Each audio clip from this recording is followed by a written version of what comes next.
So give a big applause to Tamara, our first speaker.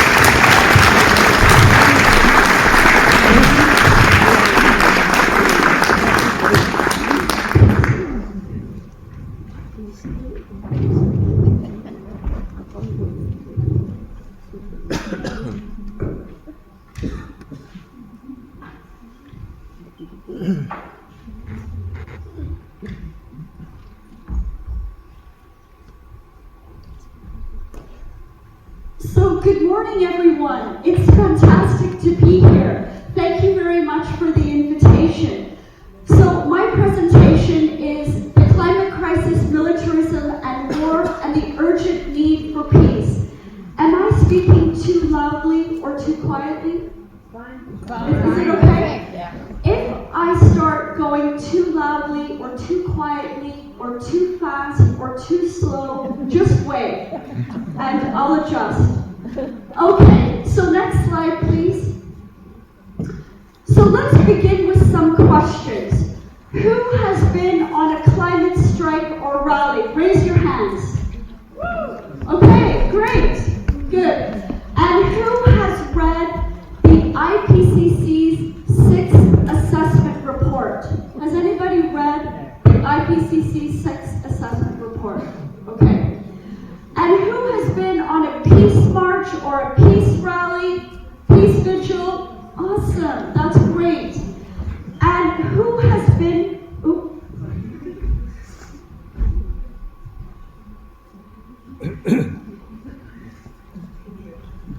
and who has been to one of our adversary countries? Who has been to Russia?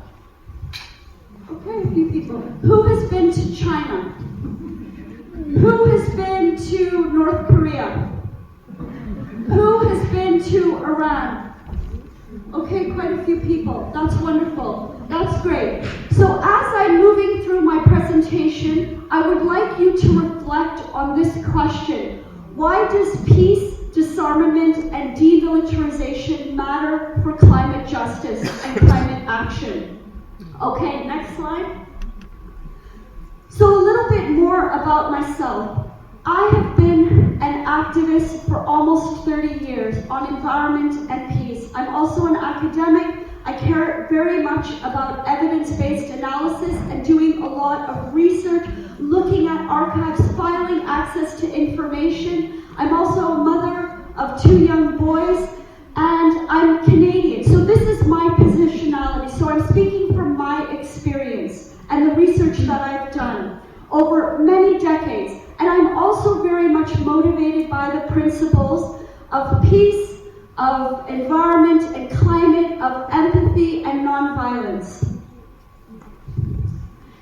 And I'm a longtime member of the Women's International League for Peace and Freedom. So I came to Denmark a week ago and I attended this weekend conference in Copenhagen, the Nordic Women's Peace Conference.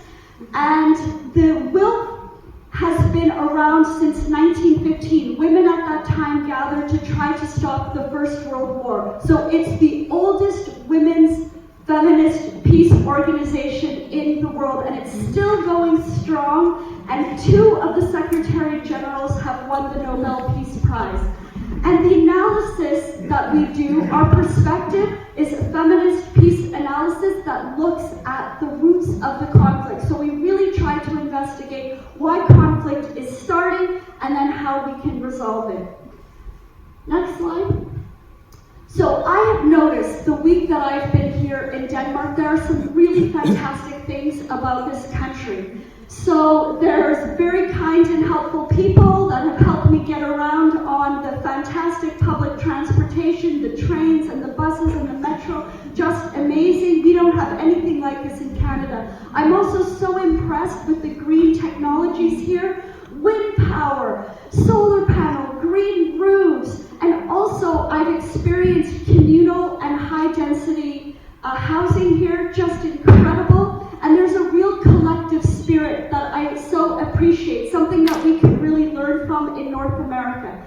And this school is doing critical pedagogy, which is so important. So looking at the structures of power and oppression and then trying to transform them. This is so important. So these are the values that we need really all over the world. Next slide. Next slide. So, the agenda. Just go back a slide. So I'm going to talk very quickly about the climate crisis. I'm talking about the drivers of the climate crisis, militarism, war, and NATO. I'm going to talk about the war in Ukraine and the genocide in Gaza. And then I will end with hope for climate action and peace, and also some resources and ways to take action. And I also want to let you know at this point that I have a table over there that has lots of buttons and bookmarks and handouts, because I'm not going to be able to go over everything in depth, so I have some materials for you. And I'm also going to leave for the school 3 resources. This book, NATO, What You Need to Know, The Green Zone by Barry Sanders, and then this really important resource from World Beyond War, A Global Security System, An Alternative to War. So I'm going to leave that for the school. Next slide.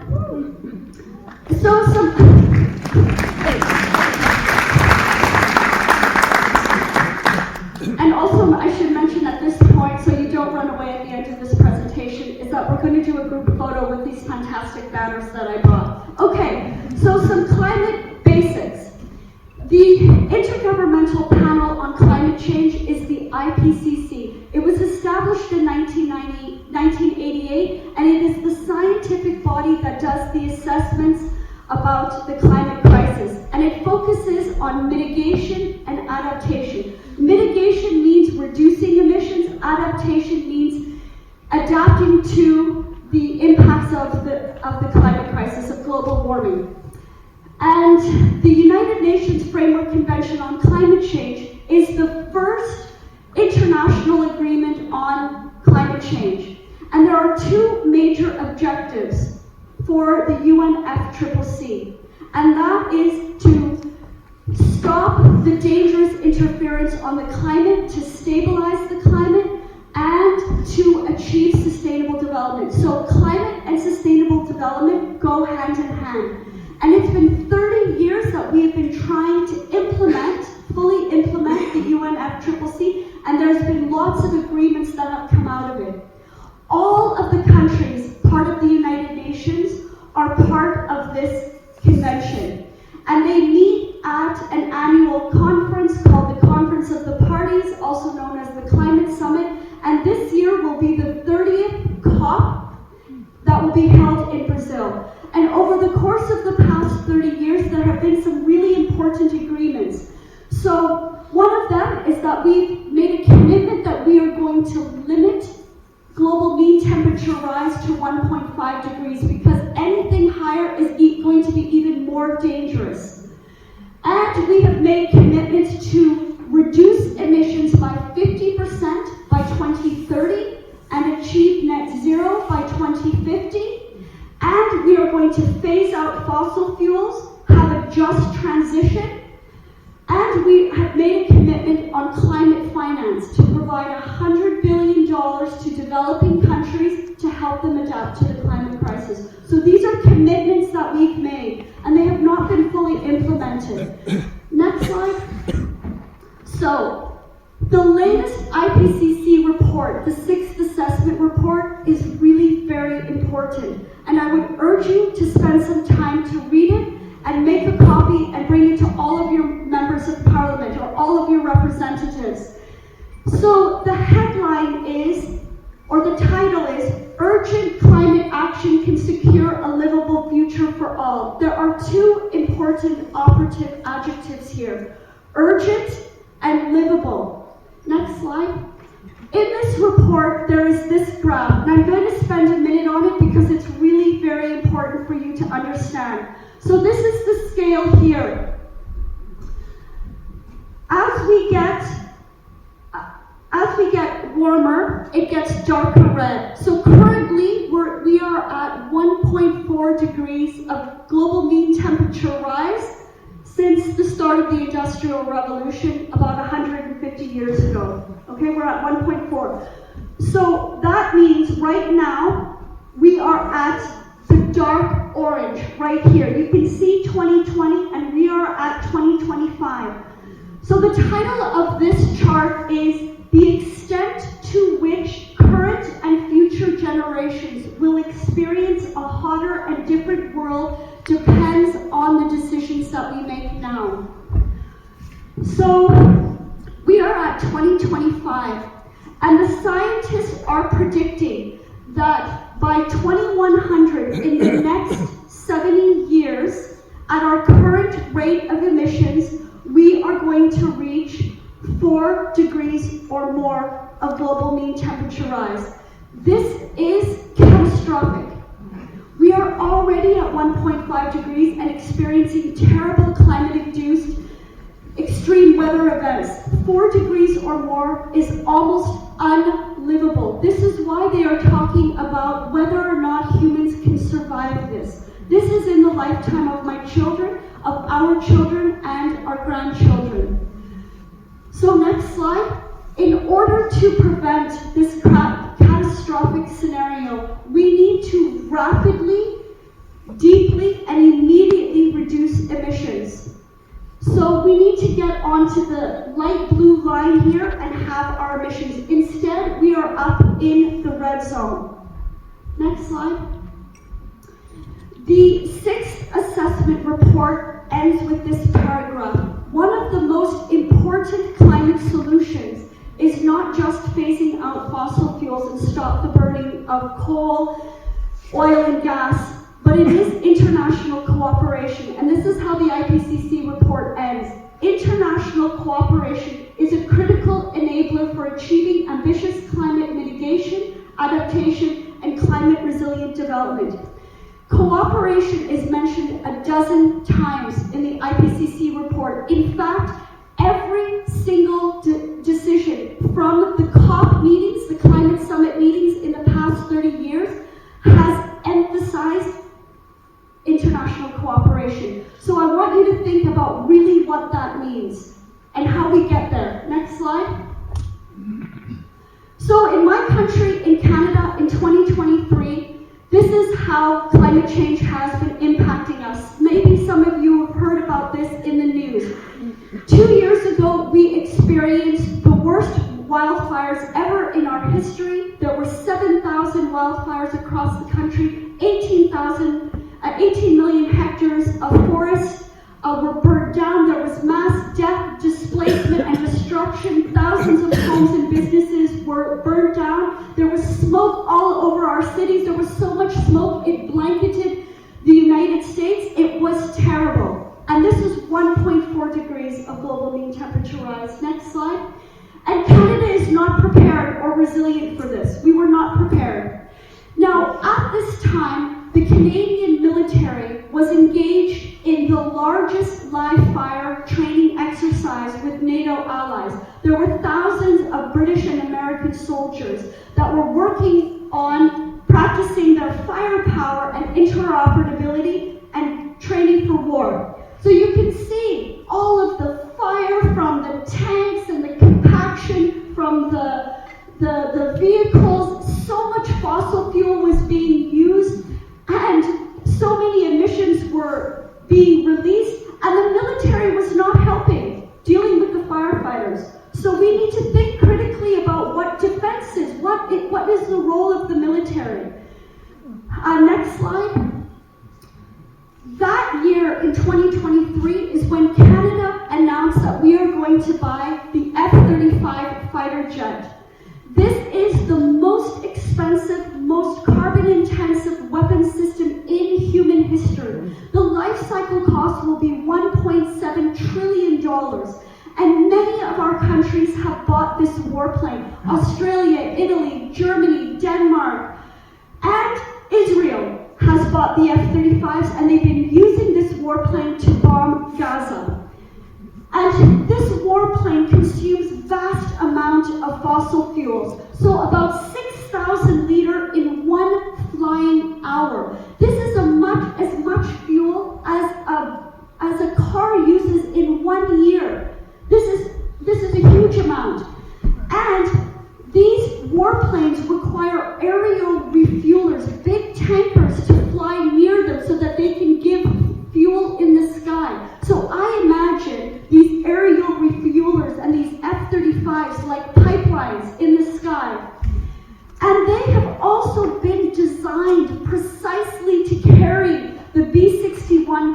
tactical nuclear weapon. So the F-35 is a nuclear weapons delivery system.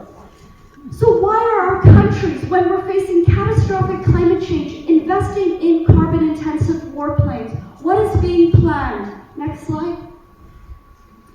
Now, my country, Canada and Denmark, cannot go green by investing in warplanes. Okay, this is not sustainable development. Next slide. So, very quickly about the military's impact on the climate. You heard yesterday in the introductory remarks that the largest consumer of fossil fuels on the planet is the US military.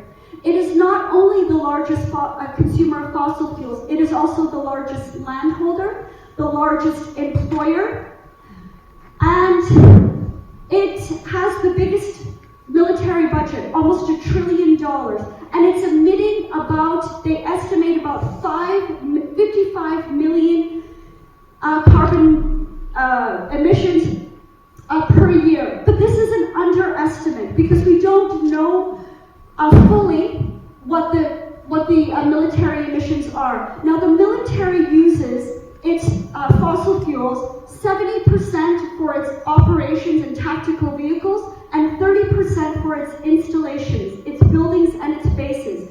If you see any reporting on military emissions, it's usually only covering the installation energy. So in my country, Canada, the reporting omits the tactical vehicles for national security. Okay, this is a big problem. Military emissions have never been on the COP agenda, and they have never been assessed by the IPCC. Next slide.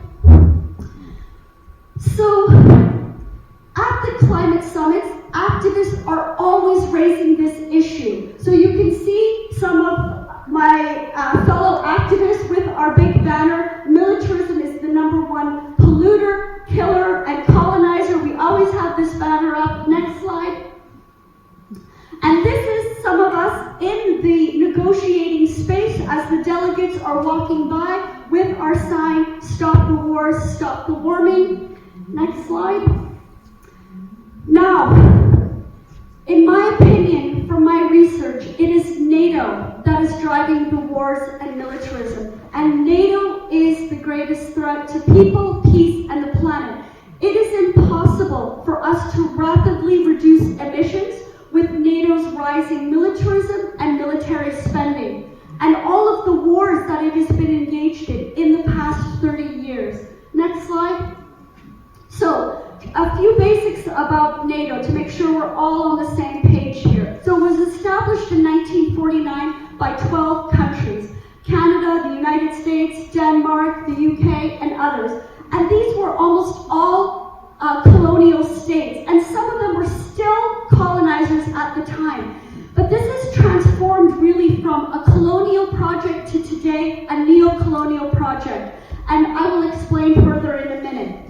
In 1992, when the Cold War ended, the Berlin Wall came down, the Warsaw Pact ended, NATO expanded from 16 countries to today 32 countries. Why? One of the biggest reasons why it expanded is because the weapons manufacturers in the United States established the U.S. Committee to Expand NATO, because they saw new members as new markets for their weapon systems. They didn't want a peace dividend. They wanted more weapons sales. So NATO is an arms market, and war is really great for business. Next slide. This is the headline in the New York Times as NATO started to talk about expansion. 1997 New York Times, arms makers see bonanza in selling NATO expansion. Next slide.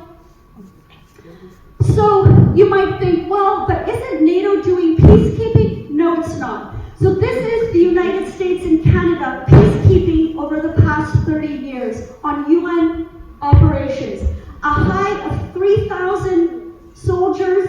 Now, Canada and the United States, some of the wealthiest, well-funded militaries, we have 30 peacekeepers on UN peace support operations. So where are all of our soldiers? Where are they? And what are they doing? Next slide.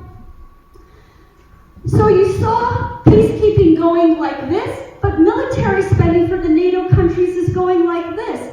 In 1995, all of the NATO members combined, this was the year of the Paris Agreement, spent $896 billion on their militaries. But last year, it grew to $1.7 trillion. Now, all of the NATO countries are the Annex I countries under the UN Framework Convention on Climate Change. And they have the responsibility to give $100 billion for the developing countries. But they can't find the money. They say, where is the money? We don't have the $100 billion. But they have increased their military spending in the past decade by over $200 billion. So they have money for war and militarism, but they don't have money for developing countries for climate adaptation. And this is really wrong. Next slide. This is Denmark's military spending. If you replace Denmark with Canada, it's the same. From 2015, 23 billion krona to 69 billion. That is a 200% increase. This is not sustainable development. And Denmark is ranked 30th highest in the world. Canada is ranked 16th highest in the world for military spending. Next slide. So at all of the climate summits, we are always raising this concern, cutting military spending for climate finance. And we really could use your support. Next slide. Okay, we need to talk about this quote that the NATO Secretary Generals repeatedly say, and we need to unpack this. So, last year, the NATO Secretary General Jens Stoltenberg said this at a press conference in the United States. Together with NATO allies, we account for 50% of the world's economic might and 50% of the world's military might. And we have to remember that the US have never fought alone in a war. They have always been together with all of the other allies. NATO protects 1 billion citizens. So let's think about this, friends. The 32 wealthy developed countries account for 50% of the world's economy and 50% of the world's military. This is unjust. This is wrong. This is not right. And this is what the problem is. And why are we just protecting 1 billion people? What about the other 7 billion people? So, in my opinion, this is the imperial core. This is what we are really protecting. Okay, next. Let's talk about what NATO does to other countries. So, in the past 30 years, in the post-Cold War period, in 1999, the NATO countries bombed and broke up Yugoslavia. For 78 days, tens of thousands of bombs were dropped on Yugoslavia. We killed civilians and we killed civilian infrastructure. There was no United Nations authorizations for this intervention, and there was no U.S. congressional authority for the U.S. to do what it did. And we bombed the Chinese embassy and killed Chinese diplomats. That's 1999. Then in 2001 to 2021, the NATO countries again bombed and occupied Afghanistan. My country killed children, civilians, destroyed civilian infrastructure, and we turned over detainees to torture. From 2003 in Iraq until today, NATO continues to occupy Iraq, has one of the largest oil and gas reserves in the world. And we absolutely devastated Iraq, killed hundreds of thousands of people. Libya, 2011, one of the wealthiest countries on the African continent. We bombed, thousands and thousands of bombs were dropped on Libya. And we overthrew the government. Again, we continue to occupy Libya. Libya has one of the largest oil and gas reserves as well.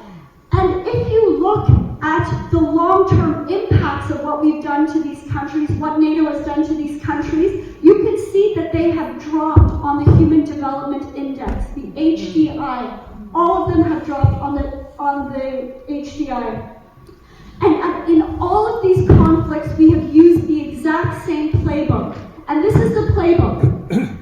We arm rebels, we arm extremists, we demonize and assassinate the leaders, we divide the communities, manufacture atrocities, we manipulate the media, we tell lies, and we devastate the countries with punishing sanctions, and there has been no accountability. Millions of people's lives have been destroyed, and there has been no accountability on the NATO countries. Next slide. NATO is involved in the war in Ukraine and the genocide in Gaza. For the war in Ukraine, I don't have time to talk about this in-depthly, and I know that there are a diversity of opinion about this. I just want to say that I have spent a week at the Clinton archives looking at documents about NATO expansion and about Ukraine. I have filed 100 access to information in my government to find out really what Canada has been doing in Ukraine for the past 30 years. And I am convinced that it is a NATO proxy war to weaken Russia, and I have more literature about this. But I just want you to think about this playbook of what NATO did to other countries and apply it to Ukraine. So it didn't start on February 24th, 2022. It started with the coup in 2014. It actually started earlier, but I don't have time to explain that. NATO was supplying weapons to Ukraine for over a decade. NATO was training Ukrainian nationalist extremists. I have the documents. NATO has no plan for peace, has not been using diplomacy to end the war, and it is a proxy war. Now on Palestine. NATO has been supplying weapons to Israel. NATO has been training Zionist nationalists and extremists and supporting them. There is no plan for peace, no diplomacy, no state of Palestine. And it didn't start, of course, on October 7th, 2023, as you know. And NATO countries are planning a war in China through Taiwan. Let's look at the map to understand how this all fits together. How many of you have heard about the Grand Chessboard? Zabinski, Brzezinski, the Grand Chessboard. Okay, so the Eurasian continent is the largest continent. It has immense resources, immense natural wealth. But it is occupied by Russia, China, and Iran. You know, three big countries that are sovereign countries that control these resources. For the NATO countries to access this area, so you can see all of the NATO countries in the red circle. This is the NATO alliance, the Euro-Atlantic alliance. All of the brown dots kind of represent the military bases. The US NATO military bases encircle Russia and China. And we need, the NATO countries need bulwarks in order to get to the Eurasian continent and to destabilize it and to divide it, just like they did to Yugoslavia. So they're doing it through Ukraine, also tried through Georgia, doing it through Israel, and through Taiwan. Next slide. Now, don't take my opinion. Don't take my opinion. Let's take the former British Prime Minister, Boris Johnson. In a Telegraph interview, he said, and you can listen to the YouTube interview in full, we're morally responsible for their Ukrainian predicament. We created this nightmare. Let's face it, we're waging a proxy war, but we have not been giving our proxies the tools to do their job. For years and years now, we have been allowing them to fight with one hand tied behind their backs. It's been cruel. It's been cruel. Oh yes, it's been very cruel, because hundreds of thousands of Ukrainian civilians and soldiers and Russians have been killed. And this has delayed us to achieve the Paris Agreement and a sustainable development. But this war was started by NATO. Next slide. So, I want to end by telling you this story. When I was at the Climate Summit in Sharm el-Sheikh, Egypt in October of 2022, I was interacting with hundreds, thousands of activists, many of them from the global south, developing countries. And they have a different perspective on the war in Ukraine. And they also see NATO and the United States complicity in this war, as I do. And I decided that I am going to go on a fact-finding mission. After the climate summit was over, I was going to go on a big tour. Next slide. And I said, okay, I am going to go to Russia, Finland, Latvia, Poland, and Romania for a month. I'm going to talk to people about the war in Ukraine, about NATO expansion, and about how the climate crisis is affecting their countries, and how we can end the conflict and build peace. Because we need to cooperate on the climate crisis. We need to end these wars immediately. So, next slide. This, in the past 10 years, has what has happened on Russia's border. NATO has expanded to Russia's border, and look at all of these are the land and sea assets in the region. So thousands and thousands of soldiers and bases and missile launchers and warships in this region. Okay? I want you to just really remember this map and the next one. This is the eastern flank. So these are the air assets in the eastern region. Okay? Thousands of bombers and fighter jets and tactical aircraft, combat aircraft, and every single minute there are 30 of these NATO warplanes that are flying up and down this region along Russia's border, so you can see that. Imagine all of the environmental and climate impacts from all of this militarism.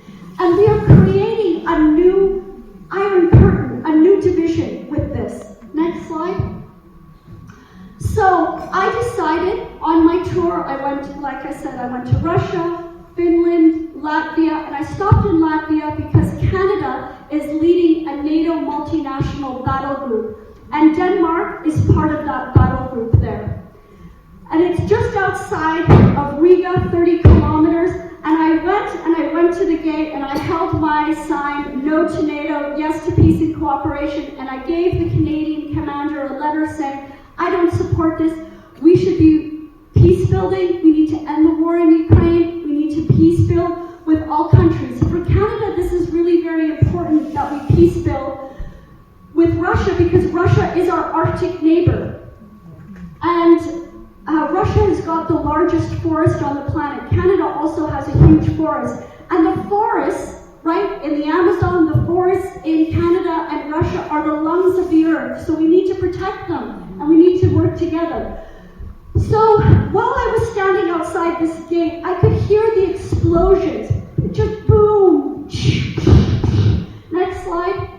Every single spring at this base, there is a large war exercise on tank warfare. It's called Exercise Crystal Arrow. And you can see, look at the tanks and the armored vehicles and the tactical helicopters. It's compacting the soil. It's causing leaking in the land. It's decimating the forest. This is terrible, the environmental impacts. Next slide. This is an aerial view of Camp Adazi in Latvia. And you can see all of the scarring of the land. This is not sustainable development. And we have destroyed an important carbon sink in Latvia with this. What we should be doing is planting trees, not decimating it with tanks. Next slide. So, Denmark has got 800 soldiers at this base. But Denmark only has 11 soldiers on all UN peace support operations. So Denmark, like Canada and the United States, is prioritizing war making over peacekeeping. And this is the problem. Next slide. I finished my tour in Poland, and in Warsaw, I was taken to this European transport company. I met the manager, and I told him about my trip, and he was really interested in it, and he said, I want you to come to my business, and I want you to meet some of my employees, because they're Ukrainian refugees. And these are Ukrainian refugees from both sides of the contact line, so from Western Ukraine and from the Donbass. And they left Ukraine because they don't want to fight. They said, we want jobs, we want to take care of our families, and they all said, we are brothers, we want this war to end. We don't want NATO to be supplying weapons, we want the war to end. We need to have peace in Ukraine. So this was very heartening to me, and this is exactly what we need to be doing. Next slide. So, at the end of my 1 month tour, this was the epiphany that I had. Remember you saw the NATO installations to Russia's border? What I noticed when I talked to hundreds of people on this 1 month trip in all of these countries was that they all have connections to Ukraine, to Russia, to each other. And this is what we should be nurturing. We need to be building bridges with each other, and with Russia, and with China, and with North Korea, and with Iran, and not creating these military divisions. So we need radical imagination, we need transformation. This is your critical pedagogy. We need to figure out creative solutions to end this protracted conflict. So we need things like healing and reconciliation. In my country, we have done a truth and reconciliation process. And this is something that South Africa did, Colombia did, and this is something that Ukraine and Russia could do. But the NATO countries, my country, is deeply complicit in this war in Ukraine. And I want my country to be held accountable. Next slide. Okay, so last year, the UN Secretary General gave a press conference about the latest United Nations Environment Program Emissions Gap Report. And he said, we are not on track to rapidly reduce emissions. We are not on track to keep global mean temperature rise to 1.5 degrees. He said, our failure to secure peace, to confront climate change, and to boost international finance is undermining development. First, we need action for peace. From Gaza to Sudan, Ukraine, and beyond, it's time to silence the guns, to support the displaced, and to pivot from spending on destruction and war to investing in people and peace. And that is exactly my message. So we need to work together to help achieve that. Next. And then just to emphasize that we can't have international cooperation if we're fighting with one another, if we're at war. So as a Canadian who has all my life, since I was a little child, I have been propagandized to hate the Soviet Union and to hate Russia. But for me as a climate activist, remember I'm speaking from my positionality, you all have different experiences and different positions. But I cannot live in a new Cold War, and we cannot have a new Cold War and achieve sustainable development and protect the climate. So I want to figure out a way to make peace with Russia, to make peace with China, Iran, North Korea, all of our so-called adversaries. I am refusing to be enemies. So this is one of the reasons why twice I have gone to Russia. Now, the NATO Secretary General, the new one, Mark Rutte from the Netherlands, in his very first speech that he gave at the Konrad Nobel building in Brussels, he identified Russia and China as the big adversaries, and he never once said climate change. But he did say that we need to spend more on the military. We need to increase it to more than 2%. Now they are talking about 5%. If we go to 5%, we are going to impoverish people, and we are going to divert resources away from climate and sustainable development. So this we have to stop, friends. We have to stop. Next slide. So last July, during the 75th anniversary of NATO, many of us protested. We had a counter summit, and we stood outside of the White House with our banners of disband NATO and free Palestine. And in June this year, in the Netherlands, there is going to be the next NATO summit, and they are planning a big protest. And I hope that you will support it. You can even do an action here in solidarity. In Canada, we are planning actions and to be in solidarity. Next slide. Okay, so just to wrap up, what can we do? Well, we need to get active. We cannot say we can green NATO and we can green war. No, we need to abolish them. We need to abolish war, we need to abolish NATO. There are some really great groups. A new one, Resist NATO. Follow them on social media, they're fantastic. There's the No to War, No to NATO network. International Peace Bureau is doing great stuff. And women have started a new one 2 years ago called Women United for Peace Against NATO. And Women Against NATO is our URL, and I encourage you to follow us. And so I invite you to go to our adversary countries and make peace, find ways to make peace. This is what I've done, and I've said to my university, I said, I refuse to accept your adversaries. I am not going to be adversaries with China and Russia and North Korea and Iran. I'm not. Venezuela and Nicaragua, I'm not. None of our countries are perfect. There's a lot of problems in Canada, there's a lot of problems in other countries. But why don't we help each other be better countries? So we need to start peace building right away. So refuse to be enemies, go and build peace. We need to demilitarize, to decarbonize, and to decolonize. Next slide. Abolish NATO. Yeah.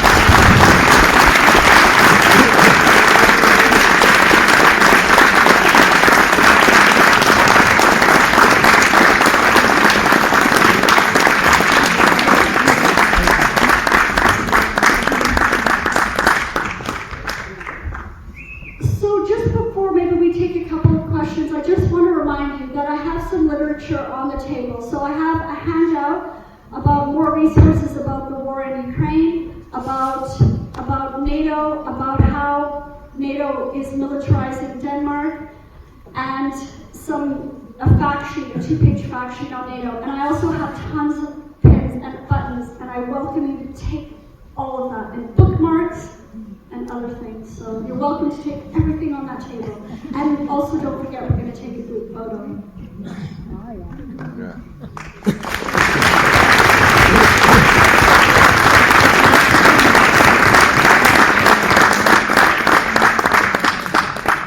Thank you very much, Tamara. And as you said, we will have around 20 minutes for questions. So if anybody has a question, please put up your hand, and me and Claire will approach you with the mic. Thank you for your presentation, Tamara.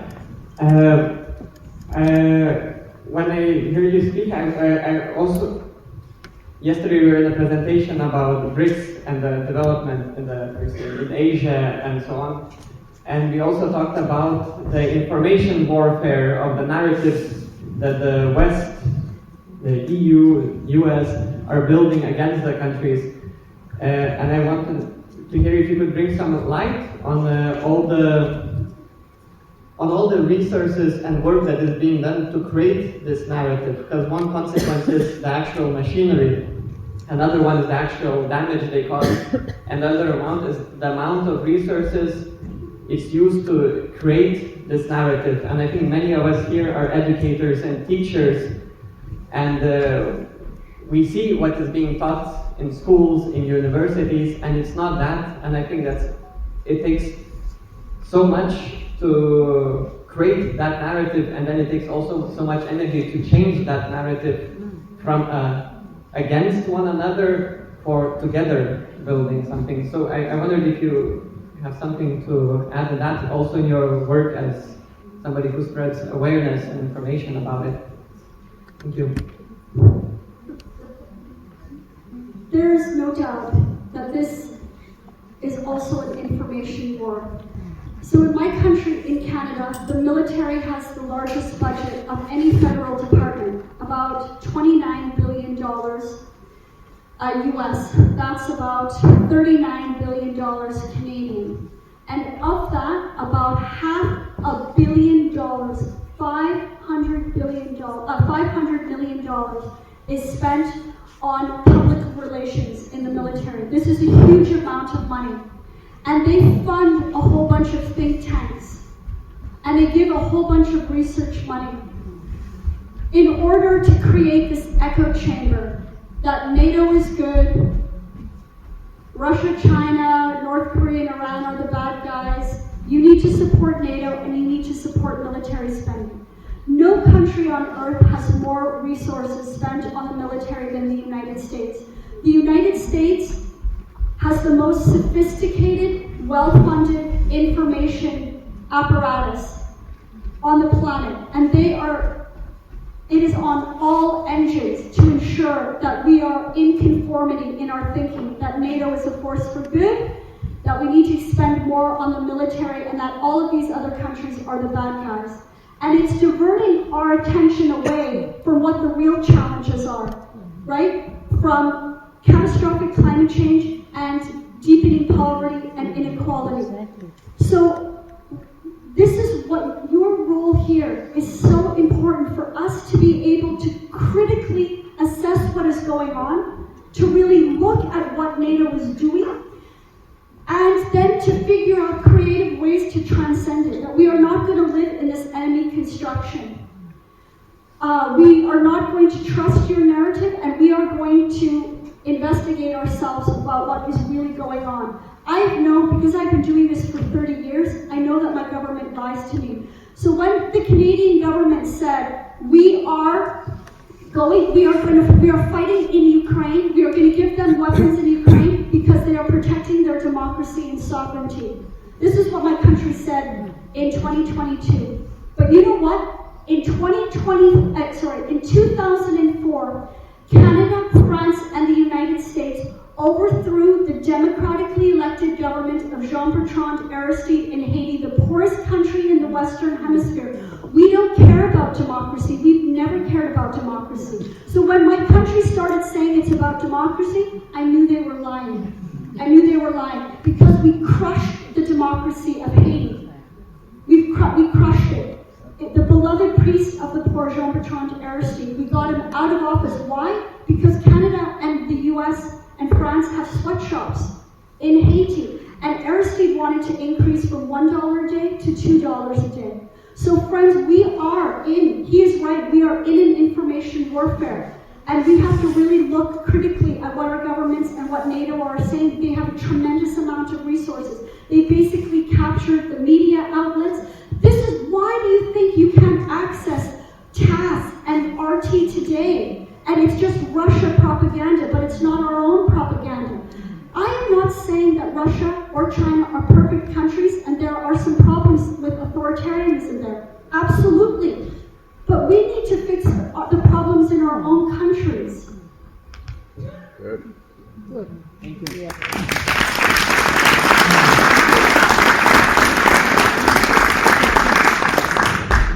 Thank you so much, Tamara. Thank you so much, Tamara, for the powerful and informative lecture. I really enjoyed your input. I have two questions. The first one, what can be done, especially with the international organizations like the United Nations, like the ICC? Because for me, they seem to be not playing the role they are supposed to be playing in terms of representing the people, in terms of fighting for the rights of people. Look at what is happening around the world now, like what you've been emphasizing. They seem to be quiet whenever something wrong is happening. Do you think it's necessary for them to exist? If not, what can be done? Then the second question is about the issue of climate change, and also the issue of what can be done looking at what is happening and what you have been emphasizing, especially looking at developing countries like my country, I'm from Zimbabwe, what do you think can be done to try and mitigate the issue of climate change and also try to find ways of addressing that in a manner that will bring sanity? Thank you so much. Thanks. So two things here. Why is the United Nations and the United Nations Framework Convention on Climate Change unable to really address these problems? Let's think about what the United States did to the UN 30 years ago in the post-Cold War period. In 1996, they prevented the reappointment of the United Nations Secretary General Boutros Ghali. And he was the Secretary General that created the agenda for peace, and he is the one that denounced NATO for what they did in the Balkans and Yugoslavia. So the United States pushed him out and put in a new Secretary General. The other thing that the United States did is they withheld funding from the United Nations. So they do not, for many years, they do not pay their dues, or they pay just a little bit, just so that the UN can barely hang on. They can barely pay their workers. They can barely pay for all of the research and the work that they're doing around the world. The United States is purposely withholding their dues. The other thing is, there is a lot of evidence that the NATO countries, especially the United States, exert tremendous influence on developing countries, basically to coerce them into taking particular decisions. So when Bolivia, for instance, in 2009 stood up at the Copenhagen Climate Conference and denounced the United States and the NATO countries for failing to have a new agreement after the Kyoto Protocol, the next year the United States cut the aid funding to Bolivia. They can cut. So countries are scared, the United Nations is scared, and the United States purposefully did not pay funding. They give so little funding to the IPCC, to the UN Framework Convention on Climate Change. They even made an agreement that they were not going to pay the bills for the Earth Summit in Rio in 1992. So this is one of the reasons why the UN is not functioning the way it should. And then on the climate crisis, I also just want to share a quick story with you from Sharm el-Sheikh at COP27 in Egypt. I listened to in the opening plenary from the new president of Libya, and he was talking about the fact that his country is experiencing sea level rise, dust storms, sandstorms, crop failure, drought. It's been terrible. And now Libya does not have the resources to deal with all of these crises. But Libya was one of the wealthiest countries on the African continent, and now it's one of the poorest. And the Africans that I spoke with will never forget what NATO did to Libya, because Libya, Gaddafi, yes, there were problems in Libya and with Gaddafi, but he provided housing and healthcare and education to his people. He was a Pan-Africanist. He helped establish the African Union. And you know, the NATO countries said to the African Union leaders, stay out. Because they said, we have a plan to help with Libya. We can mediate this conflict. Don't bomb it. And NATO said, no, stay out. And they bombed and broke it up. But at the climate summits, I always cry. And I cry because I listen to the stories of the African countries that are hit hardest by the climate crisis. So the most important thing that we can do is tell our countries to cut military spending and pay for climate finance. Pay their debt, their climate debt, invest in loss and damage. That's what they are supposed to be doing. Yes.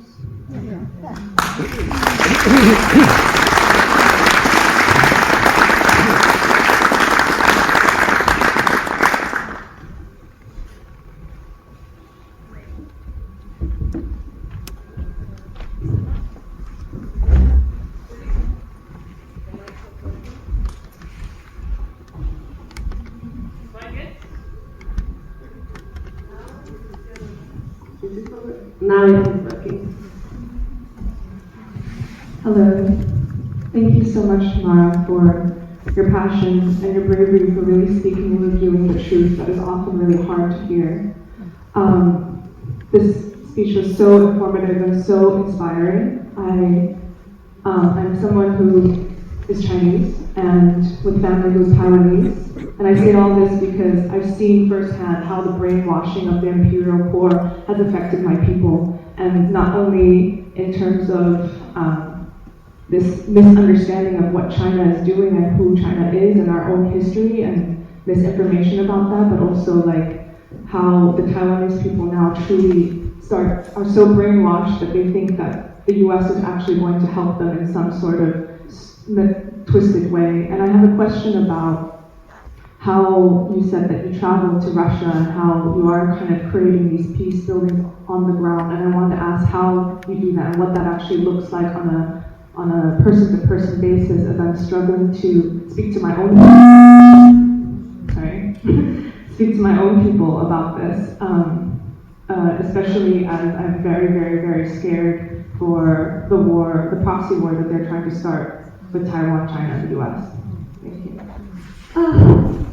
Thanks. So, I was motivated to go to Russia because at my university in 2021, when the crisis and the conflict in Ukraine was really starting to escalate, we had some events on Ukraine, but we never could have the Russian perspective. So I said, why can't we have the Russian perspective on this conflict? Then in 2022, we are just having another webinar and meetings and events on the conflict in Ukraine, the war, and we're not listening to the Russian perspective. So I said, I'm going to go to Russia and I'm going to listen to the Russians if we are not going to listen. And as an academic, I thought, okay, I am going to do academic peace building. So before I went to Russia, I sent an email in English. I don't speak any Russian. I have no Russian contacts. I blindly sent emails to a whole bunch of universities in Moscow and St. Petersburg. And I said, I am coming. I would like to meet you and listen.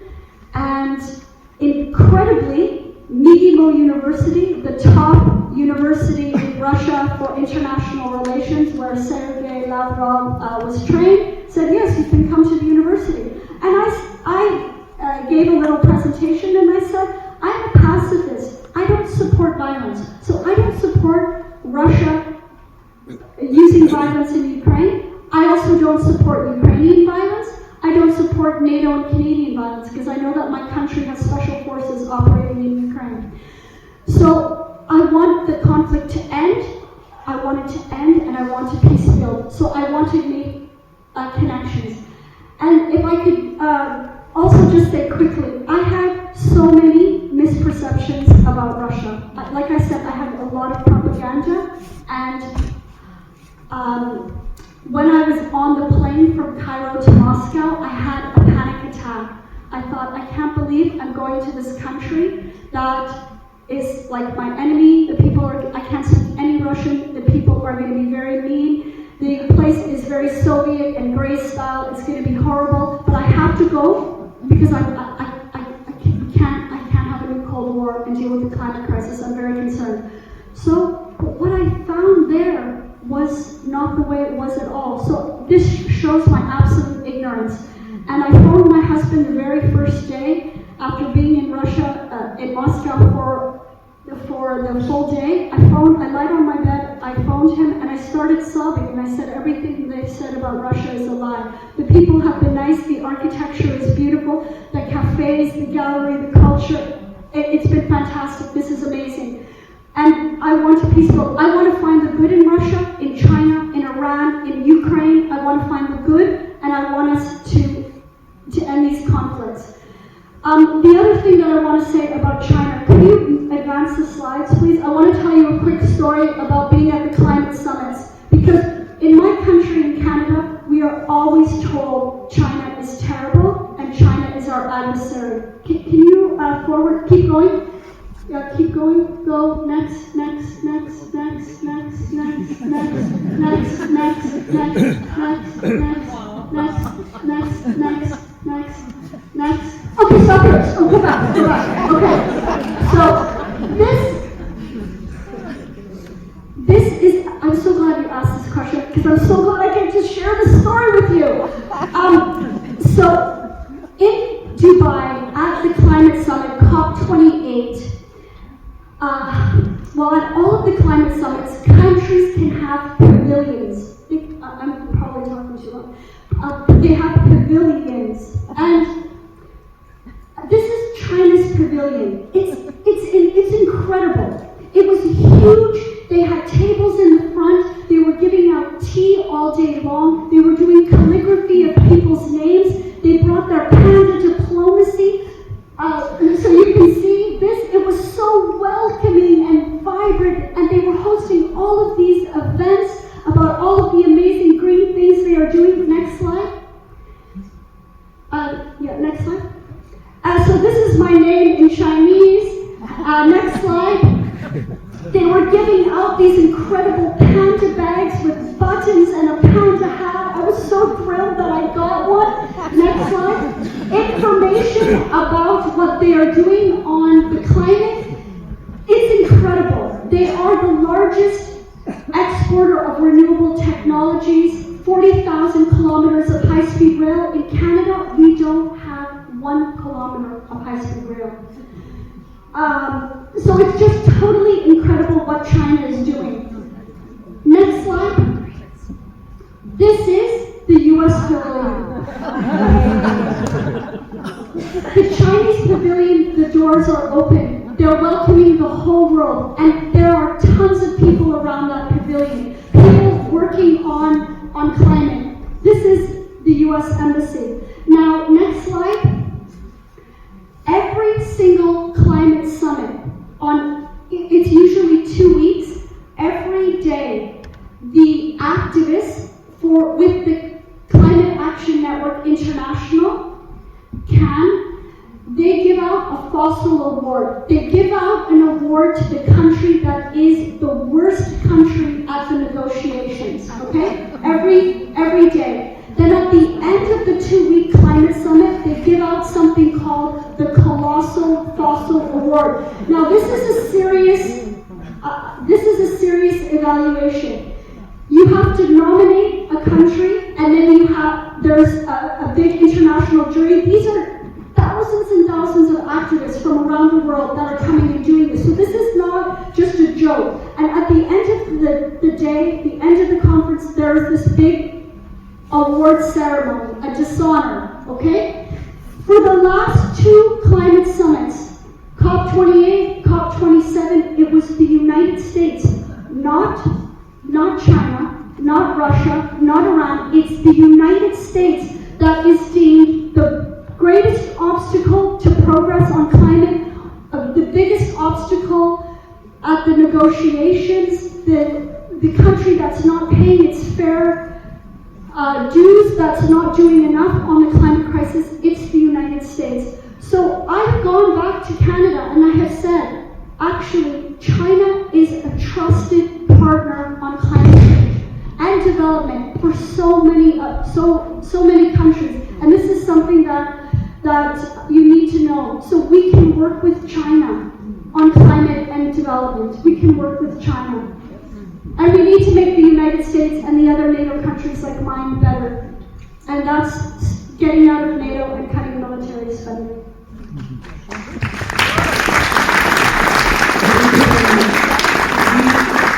One question here, and then if someone else, it will be the last. Yes. Hello, thank you for your enthusiasm. I have one question. What is your definition of peace? So there's a very famous Canadian peace activist named Ursula Franklin, and she wrote a book. She won the Right Livelihood Award, and she says that peace is the absence of fear and the presence of justice. And I really like that quote. And I also think that Dr. Martin Luther King's speech, Beyond Vietnam, that he gave on April 4th, 1967, is one of the greatest essays on speech. The greatest speech on peace. Has anybody read it? Beyond Vietnam, A Time to Break the Silence in 1967. I urge you to read it. In fact, many King scholars say that that speech is the reason that he was assassinated. And if you read that speech, it says that we need to end extreme materialism, militarism, and racism. But the speech is so beautiful. You have to read it. It's very, very powerful. It totally motivates me. Anyhow, thanks. Is there anything else, or? Yeah, is there a last question for this session? Yes.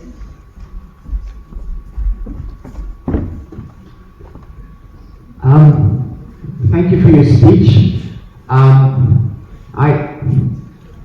going to be a little bit the advocate of the devil here. Good. I'm not going to disagree with the fact that we need to decrease military spending, and what I see now happening in Europe, increasing our military complex is ridiculous. I completely agree with you on that. The fact is, Russia invaded Ukraine. I don't think we can deny that. What do you do when you've got an aggressor that forcefully invades your country? I don't really have an answer to that, but you cannot just sit back and go, hey, go ahead and invade our country, and we'll just sit back and lie down. So, what do you do at that point? And also, I agree that China is far ahead in green technology. Then again, putting out good PR with the everyone can do that. So it's I think it's more complex and more nuanced. And like I said, I'm not disagreeing with the fact that we need to demilitarize and we need to strive for peace. But what do you do with authoritarian leaders that just go like, I don't care about peace? Could you put the slides back for a second, and I'll just tell you to stop on one of them. Okay, back. This, back.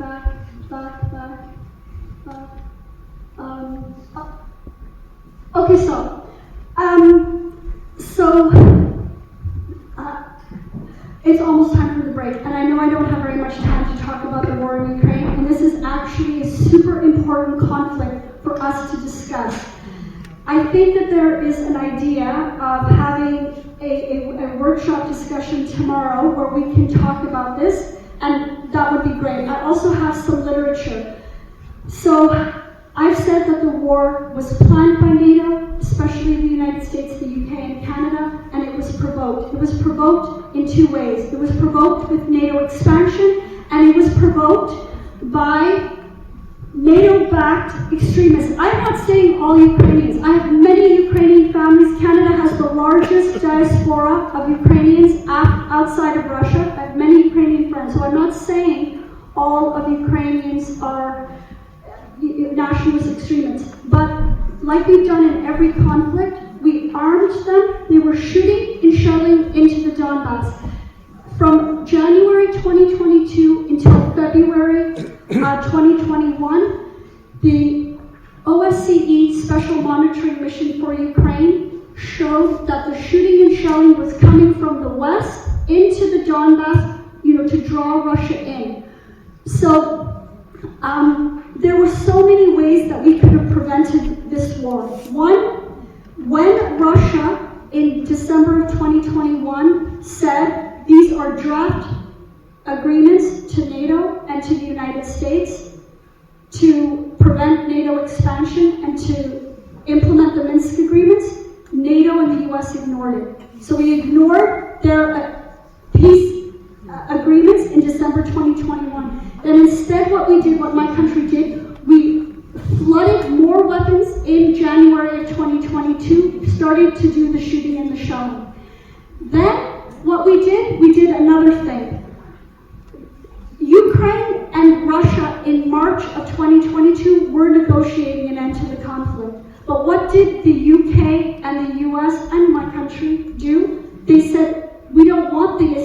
agreement. We want you to keep fighting. We will keep giving you money and keep giving weapons. So along the way, there were so many places where we could have stopped our escalation and we could have negotiated peace. But we don't want peace. We don't want peace because it's not good for the military-industrial complex. It's not good for the weapon systems. It's not good for this money laundering. But this